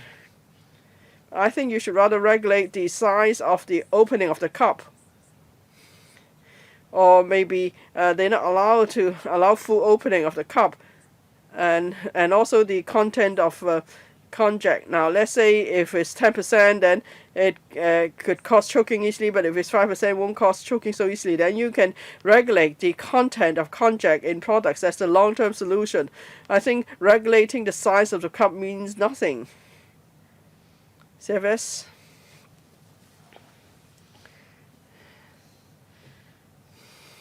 In most other places overseas, they regulate on the basis of size. I've brought some dummy. This is a small one. As soon as you squeeze it, then it goes into your mouth quickly. But if it's bigger than that, it's difficult for you to consume it in one bite. Yes, I follow. If you something so big, it's fine. But I mean, if the manufacturer changes it from 45 to 46 millimeter, it actually doesn't make a difference. But then it's not against the regulation. So there is still a choking risk to young children. I think you should regulate the content so the texture is not as firm, or you regulate the design so it's not so easy to squeeze it into the mouth or suck it into the mouth. It's not about size. That's my view. So maybe you can consider the operational challenge would be more difficult, or you just want to regulate, enact regulations first, and then you can review, and maybe if Mr. Yang's approach is even better, so you can consider it. Thank you. Yan 議員。 Next, Ms. Rebecca Chen. Thank you, Chairman. First, I'd like to thank the FEHD for following up on the recommendation made by the coroner. Well, you don't have figures on previous choking incidents, but we have to face up this problem squarely. And according to the ruling of the coroner, there are expert reports which made reference to the EU standard as well as the Malaysian standard, and that's why it recommended 45 millimeters. Also, it took into consideration the width of our larynx. According to the paper, the administration is going to fully ban any mini cup jelly products with konjac, and also there might be candies containing konjac.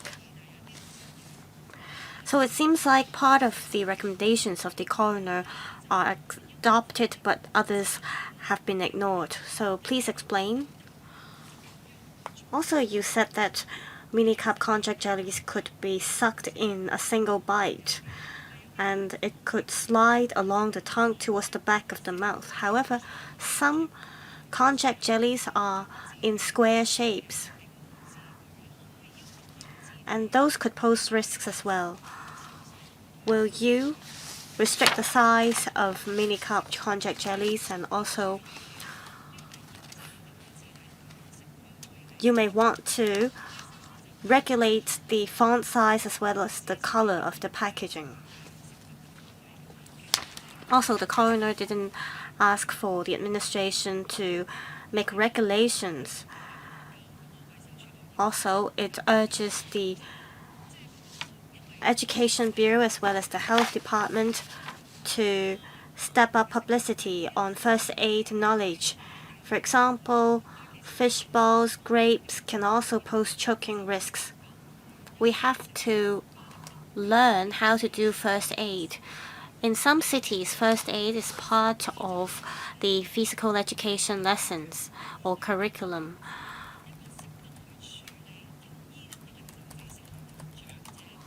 Could you educate people on this? Because it's not just children who may face this risk. Elderly people or some kind of patients may also face choking risks.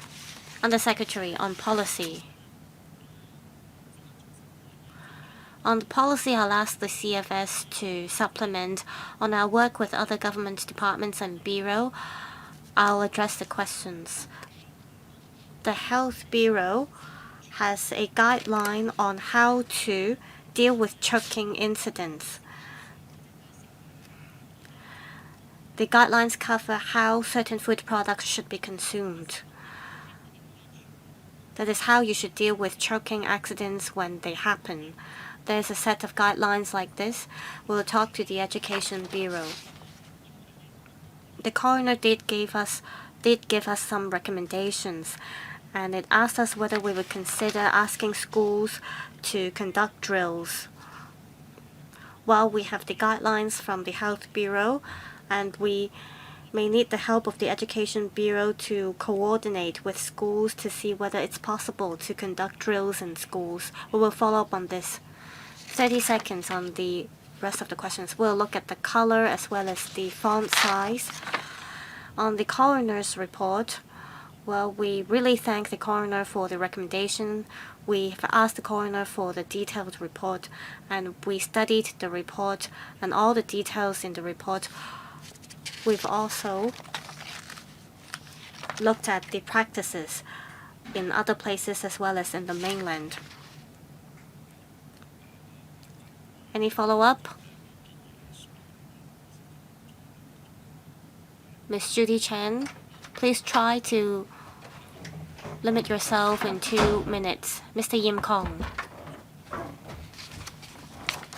On the food adulteration regulations, will the government step up checks and inspections?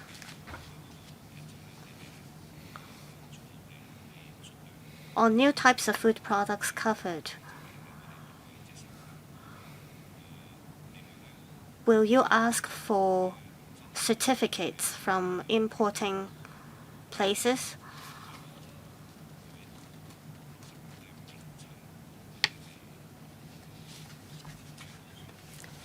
Also, say food distributors want to change the content of certain food products or the names of certain food products to bypass the regulations. Do you see such risks? Say, grape juice.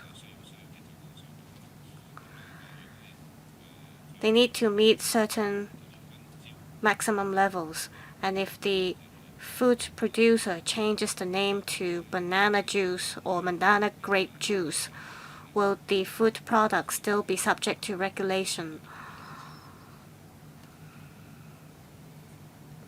I'll invite the CFS to address the questions. Do you foresee the food producers bypassing the regulations? We'll look at the content of the food products. We don't just look at the food products' names.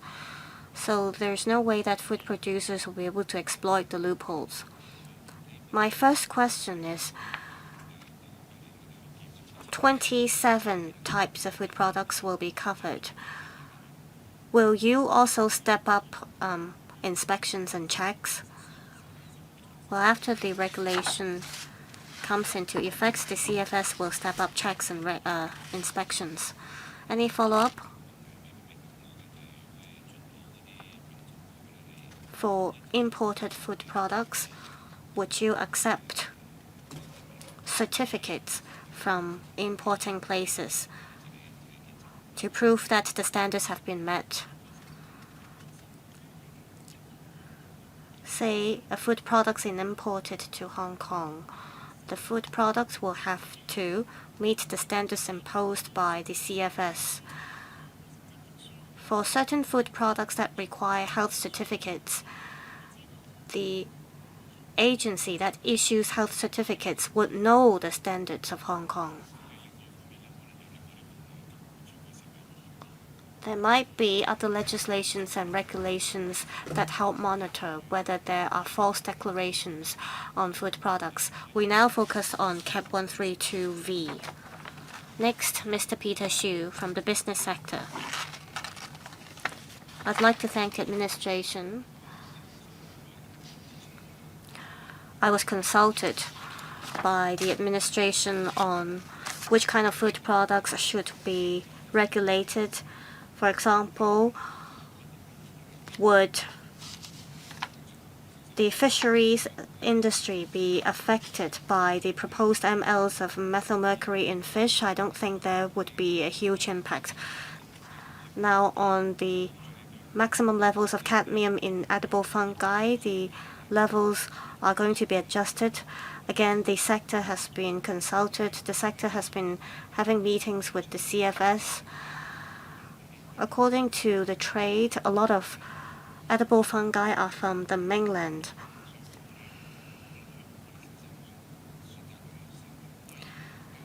If the maximum levels are adjusted, there might be fewer choices available in the market. So the government tried to strike a balance in proposing the maximum levels. So I'd like to thank the administration for that.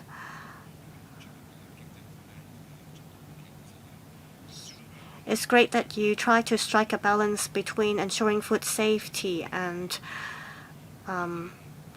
economic development.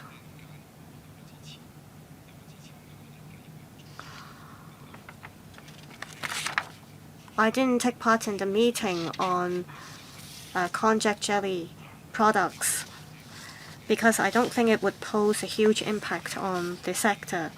Well, some members ask why 45 millimeters. You have to understand that we're talking about jellies. If it is just jelly, it would not pose a huge choking risk. But konjac is different. It's like jelly, but it's not the same.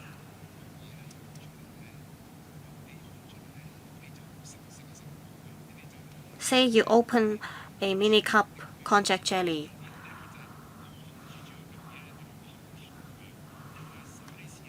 By just opening half of it, you won't be able to eat it. For large-sized konjac jellies, of course, it won't pose choking risks, but for very small ones, I know that some friends almost got choked by having mini cup konjac jellies because it could easily get to the throat. I think in places around the world, such choking risks were detected. That's why they came up with different standards. As to why 45 millimeters, I think for jellies smaller than 45 millimeters, it's easy for you to have the jelly in the throat.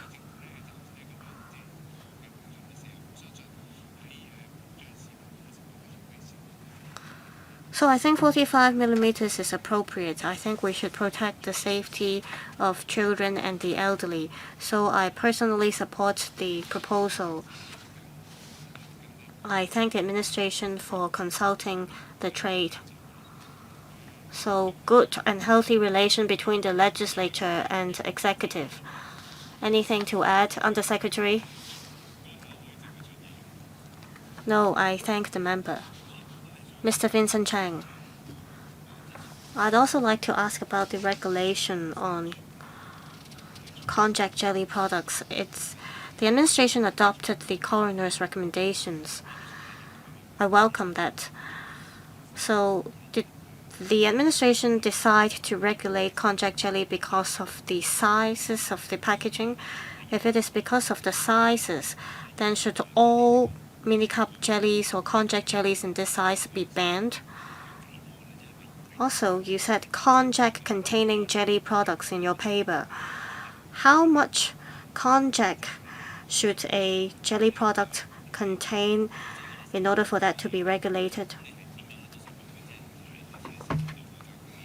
And also, how will you implement the regulation? Will you step up manpower? Well, some members said that ethnic minorities faced choking risks when having this kind of food products. Will you educate them? Undersecretary, 3 questions, and there is one about stepping up education for EMs and also first aid education. Thank you, Chairman. I thank Mr. Chang for the questions. Mr. Chang asked about the content of konjac as well as the sizes. We look at both. If it is normal jelly product, then there will be no problem. For jelly products without konjac, it shouldn't be a concern. even in this size. Now, Mr. Chang asked whether you can't even have 1% of konjac in the jelly product. According to Codex, konjac is a safe food additive. So there isn't a fixed level or standard in terms of how much konjac a jelly product should contain to make it dangerous. And in the market, there are very few products that indicate the content of konjac in the konjac jelly products.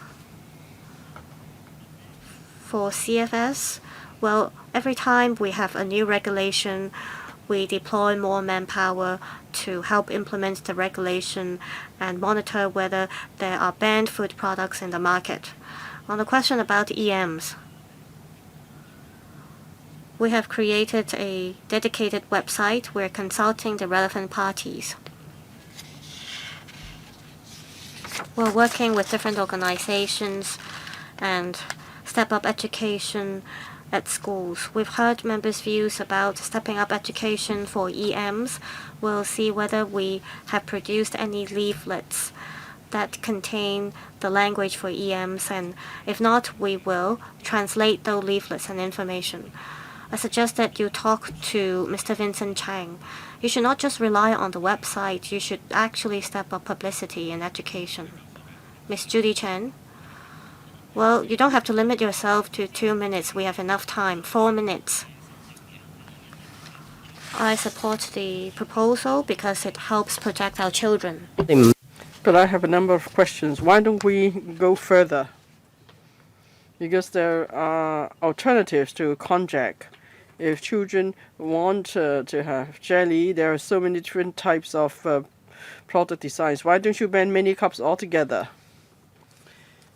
Because just now members asked whether it makes a difference if it's 45 millimeters or 46 millimeters. And since there are alternatives, people can still consume konjac. So why don't you ban mini cups altogether? That's the first question. Second one. If you cannot ban all mini cups, there are operational difficulties, then can you make it 50 millimeters instead? Because in Canada, they propose to draw the line at 50 milliliters. I wonder if other members have asked the question here. We're talking about locally manufactured products. What about imported products?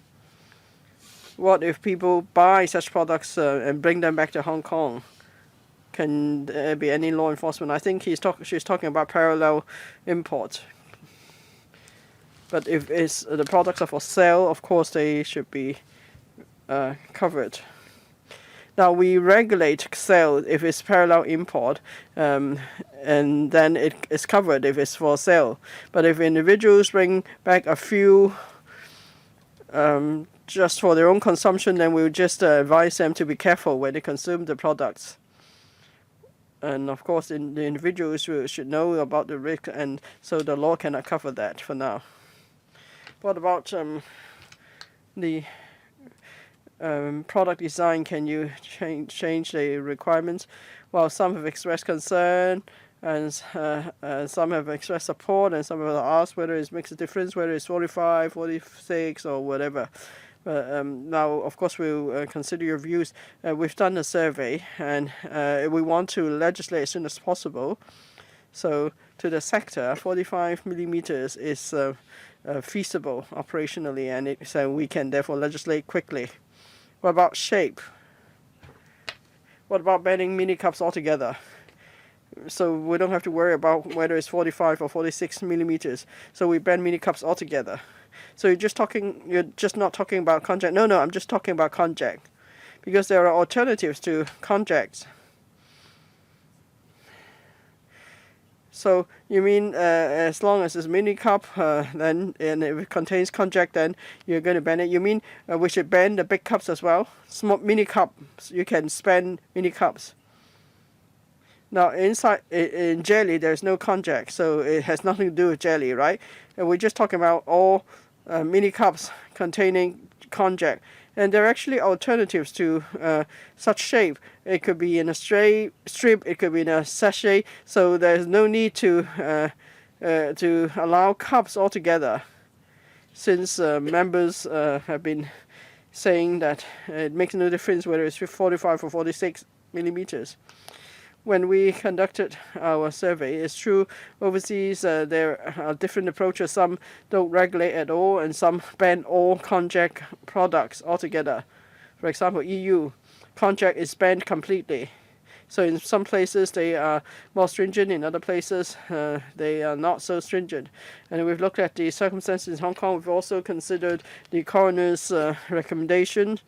We looked at the overseas practice, and that's why we now propose drawing the line at 45 millimeters, because it's operationally more feasible, and then we can do so as the first step more quickly. Because for the bigger cups, you won't, eat it in one bite, and therefore the risks are much lower. Thank you, Ms. Chen. I'm the last to speak, and then we can wrap up the meeting. Now, I think the administration needs to do more publicity. You need to explain the arrangement more. Maybe, others will ask, why just cover konjac? What about soft candies or fish balls? And why do you regulate only mini cups? My understanding today is because at the point of sucking, it's easy to cause choking. So you need to explain that. You're saying that it's easy for people to inhale the konjac when they suck it, and that causes choking. And now you say there are about 8% of konjac products will be banned. Are you talking about 8% of the total sales volume, or 8% of the types of products? So does it mean that 8% of products will be regulated? If you're talking about 8% of the different types, then maybe the sales volume could be 20%. So you need to be more specific with the figure. And today we're not just talking about konjac. Mr. Ronick Chen mentioned just now there's a regulation on, say, edible fungi. And then paragraph 4, to me, of course, is of greater concern because it's about fish species. Or paragraph 6, we need to protect the public. So we need to be able to explain that all our adjustments are based on science. So and then we have to tell people that this is the best standards that will apply to Hong Kong. It's not saying that because we're relaxing the maximum level, then it will be less safe. No, it's not the case. We're just saying that we're trying to give people more choices while staying safe. And I accept the government standards because I don't have the professional expertise to decide whether an ml of larger than 0.5 milligrams per kilogram will be better. And then now there is relaxation of the ml for 6 different fish species. It was originally 0.4, now it's relaxed to 0.8 to 1.7 and so on. For local mariculturists or for locally cultured fish or caught fish, there is no relaxation. So I already conveyed that concern to you last time. Now, it's not that fish caught in Hong Kong or in the country is not safe. It's about difficulties with keeping statistics. Now, say if it's tuna fish, it's easy to keep import statistics, but what about other types species of fish? It's difficult for you to give breakdown of figures, and you may have to apply substantially more resources to keep the statistics. That's why we go for a simplified standard. Can I understand it that way? Now it's a 0.5 for local fish, but then for imported fish is say tuna is 1.6. Does it mean that local fish is not as safe? No, it's not the case. So I think the government needs to explain that more to the public.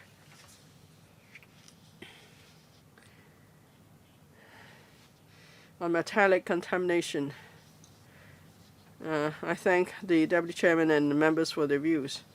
The 6 specified fish species, they are covered by Codex, so we've referred to the latest standards of Codex, and we've considered our own situation. That's why we've introduced the MLs for these 6 species.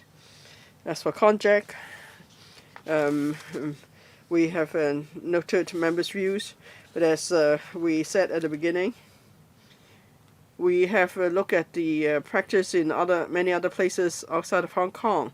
We've then considered the local situation, and we have done risk assessment too. And that's why we propose drawing the line at 45 millimeters. We will look into that further. There will be a website for the public to give their views. And then if we decide on 45 millimeters in future, it will be after we've analyzed all the views received. And in terms of publicity, we'll be stepping up publicity. Now, konjac is about the texture and the way it's sucked into the mouth. And then we will stress that sucking in the jelly improperly may cause choking risk. And so the public will better understand the risks. I hope the administration will pay attention to 2 points. In one case, the ban on mini cups will come into force 6 months after the passage of the amended regulation. Is that enough for the existing stock to be depleted? That's the first point. Second point. Now, members, well, I won't say they are not sure, but maybe can you observe how it works, and maybe a year or a year and a half later, you could give a written report to this panel. So your observation after the amended regulation commences. I think you need to conduct a study, because this is a new way to regulate a particular food product. And we don't want young children to be, the elderly to be exposed to risk, but at the same time there is some far-reaching implication on food packaging and so on, and design. Now, we conducted a market study in 2024. We collected over 112 samples, and only 9 were mini cups of 45 millimeters or less. So that means it's 8% of the different types. It's 8% of the samples collected, rather. And in future, if the amended regulation is passed, we will closely monitor the situation, and we will submit a progress report to the panel. So 8% may actually account for a large percentage of the sales volume, so there's an even bigger impact on the public. You don't need to respond to that point. I just want you to pay attention to that. Now, Mr. Xu said that the sector supports the 45 millimeter line. Okay, if there are no other views, that's the end of this item. Any other business? No, nothing under that. The meeting is adjourned. Thank you. Thank you.